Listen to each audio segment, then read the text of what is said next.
For this project, there were 1,226 photos used. This is you. Yes, that's you, right there. And chances are you're in a classroom, so you're probably sitting in a chair, at a desk, in a classroom, with tons of people around you. You're probably sitting with tons of people that you know, people that you like, people that you don't like, and people that you don't want to know. If you're sitting in this classroom, you're probably sitting in the beautiful province of Ontario.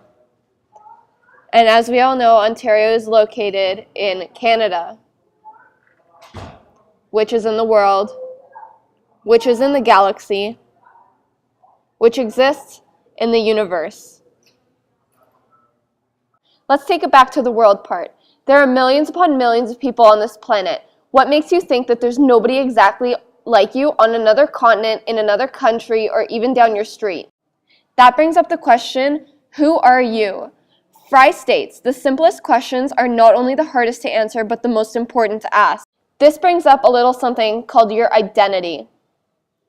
This doesn't just consist of your age, sex, or name. It digs deeper than that. Nope, deeper than that. Identity consists of your thoughts, your views on life, and your past experiences. Identity, much like a fingerprint or the pattern of a tiger, it makes you different, and it's only unique to you as a person. Although everyone has one, the only problem with it is that people aren't always able to harness it and use it to its full capacity. Additionally, identity isn't something that's materialistic. You can't touch it, it's not tactile, like something like clothes, Xboxes, iPhones, cars, boats, etc. In fact, it's quite the opposite. In fact, identity is absolutely nothing. Identity is something that exists inside of you. I mean, not literally like you are about to see, but it takes time and experience throughout your entire life to develop.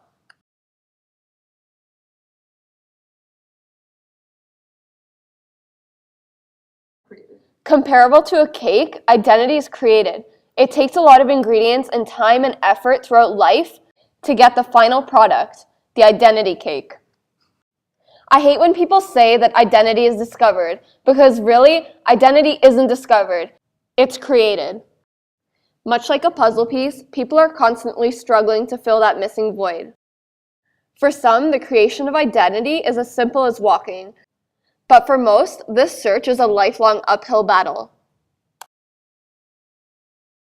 Okay, I'm gonna go all Dora Explorer on you guys.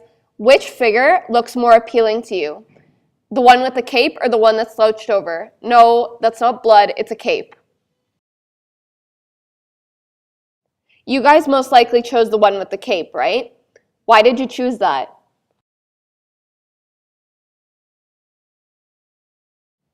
This is a little something I like to call confidence. One could suggest that confidence is the key to individuality. The difference between a confident person and an unconfident person is that the unconfident person can bite back every word that might have told how she felt and merely mumbled yes.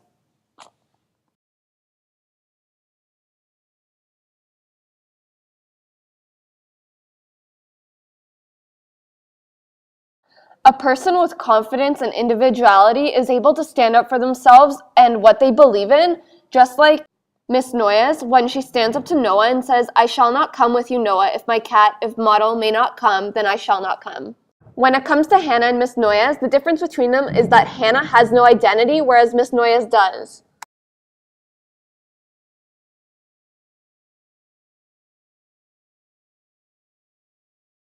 Ultimately, confidence is what shapes our identity.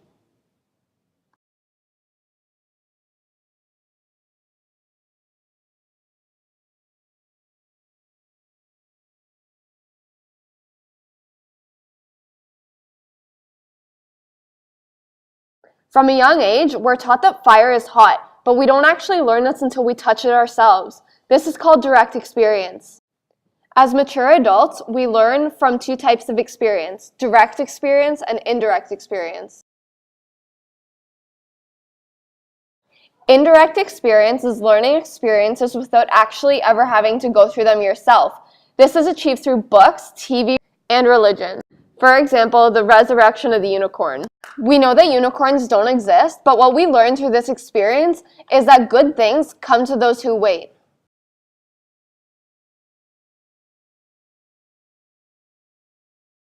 On the contrary, we learn bad experiences through indirect experience as well.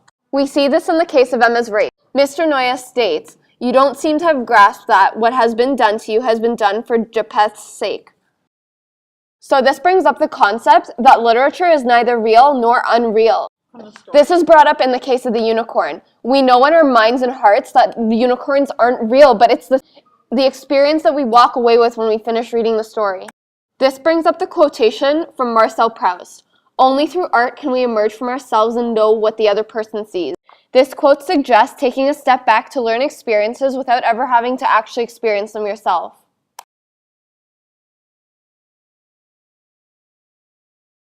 Identity and individuality are key to remaining immortal and infinite. In today's reality, with the millions upon millions of people, it becomes easy to be just an ant colony buzzing along in an efficient, polite manner. It seems to be easier to consider one person of millions just as another person. Through confidence, experience, and individuality, one can create their entire identity. Again, we state, this is you. Yes, you, right there, standing right there. What are you going to do with it?